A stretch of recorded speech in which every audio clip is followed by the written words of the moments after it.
Nami or Yogi Kenmitsu. Oh yes! 275 attack damage, plus 20 bonus damage when in high stance, 15% killing strike damage, bonus water attribute, and when you use this sword with its matching armor pieces, you get a set bonus. I hope you noticed they're all purple exotics as well, the rarest kind with the most special effects, except for my charms and hand cannon I guess, but I will show you where I found all this stuff just after we face my twin brother.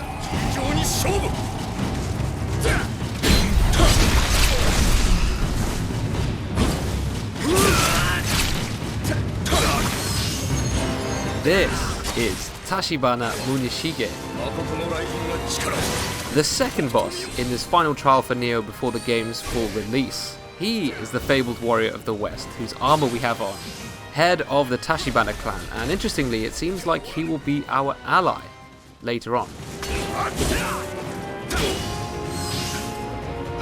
This fight is interesting, it's kind of set up like an honourable duel. He even challenges you or invites you to come and fight him. I gotta say, it actually makes a change to have an opponent respect you. Although saying that, people have found ways to defeat him in one hit, barehanded, so don't rely on the Nioh community for honour, I suppose is the lesson there. The main thing to always keep in mind when fighting this guy is you do not want to overreach and run out of ki near him. He will always press his advantage and impale you with a critical strike. I've actually been killed in as little as 2 or 3 hits by this guy. There's actually so many strategies you can use to defeat him, and because he's a similar human opponent, it feels quite fair. You're both kind of bound by the same rules, to an extent anyway. The tactic I stuck with to beat him in the end was simple, if a bit sloppy. Wait for him to overextend and run out of stamina, and then counterattack.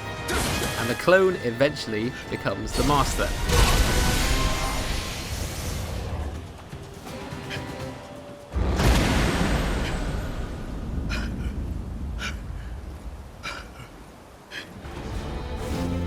I played another Nioh demo back last year, but this trial was the first time in which I tried out a Twilight mission.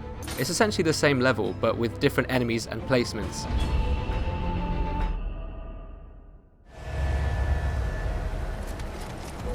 Side by side, you can see that Twilight levels have a dark red tint over everything, I guess to indicate danger. No, actually thinking about it, I think it represents, it's just a different time of day. It's not just the same enemies, made stronger with more health and all that stuff, but actually completely new monsters with different attacks, different amounts of enemies too. The first enemy in the normal level is just a human with a sword. In the Twilight version, it's replaced by something a little bit different.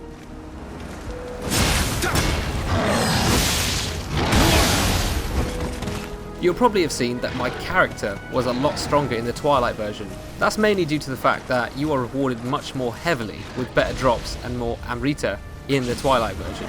But to be honest with you, that's not how I put together my amazing armor set to fight the boss that we've seen. There is a crucial system in this game. I briefly spoke about it in a previous video, and that is the revenant system.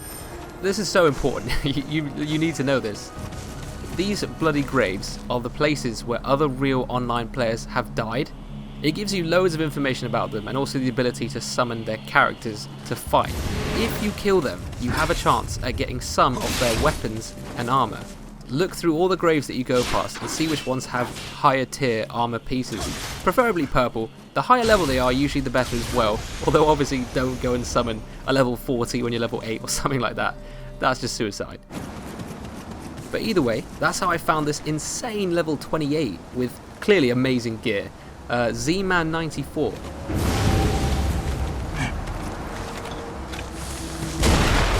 Oh yeah, he had a freaking hand cannon as well. But yeah, I think he's the one I killed to get most of my gear. I didn't record the kill, unfortunately.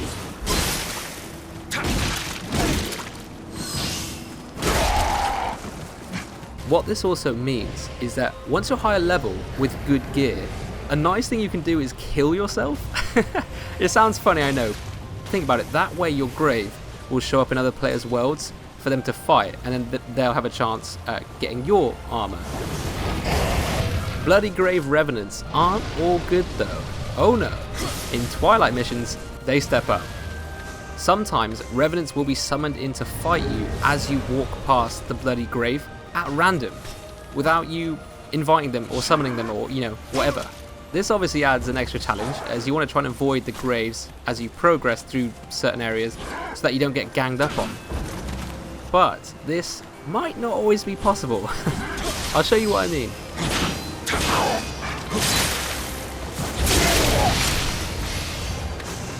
There are going to be certain areas with very difficult enemies in them, mini-bosses if you will. Here for example, in the normal mission, there's just this little one-eyed dude with a big tongue. Switch to the Twilight playthrough and this Raven mini-boss shows up with floating fiery skull friends. Quite a challenge, for sure, which means a lot of people die here, which means there's a lot of bloody graves all over the floor. Therefore, there's a much higher chance you'll trigger a revenant from one of the graves. This is Anolondo Archer's levels of genius.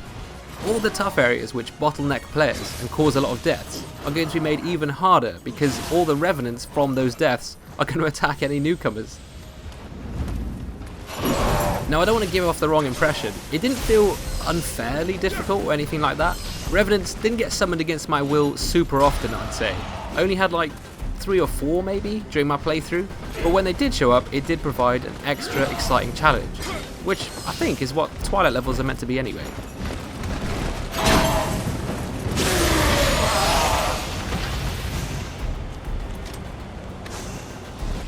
The different versions do have to be completed slightly differently too. The key placement in this level required to progress changes. In the normal level it's in this watchtower, slightly earlier on.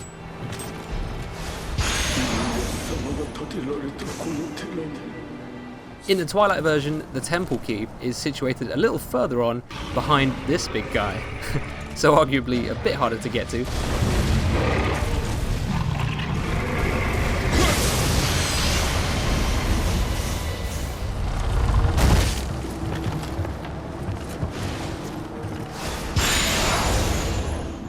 Once you get the key, you can open up the door to the boss that we passed earlier. Again, slight difference in the enemies guarding the boss, but I think we're used to that by now.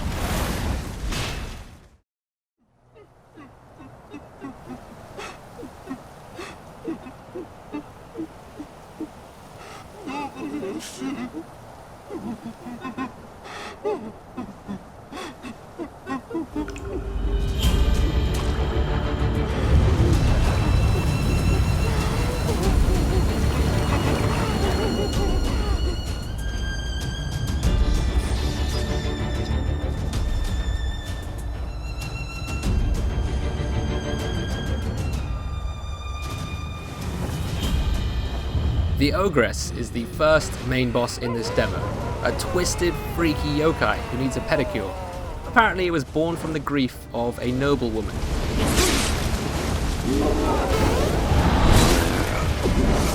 She's actually a good first boss to get to grips with, I think. Her attacks are fairly telegraphed, and most of them can be dealt with just by staying close to her. What I think I did often is, anytime I got too far away from her, I literally sprinted right up to get back in position. You do need to watch out for your stamina management though. You need to be quick with your key pulse timings to clear out the cursed areas. Because she is a yokai, she will leave her dark magic everywhere. Can't be good for the environment, so definitely put her out of her misery.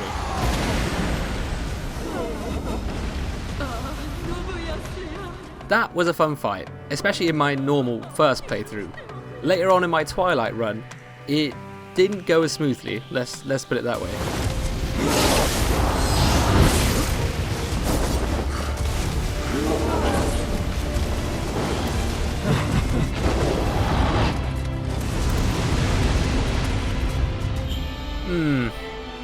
This was the only real bug I encountered in the trial. It's okay though, I can still shoot her up the backside.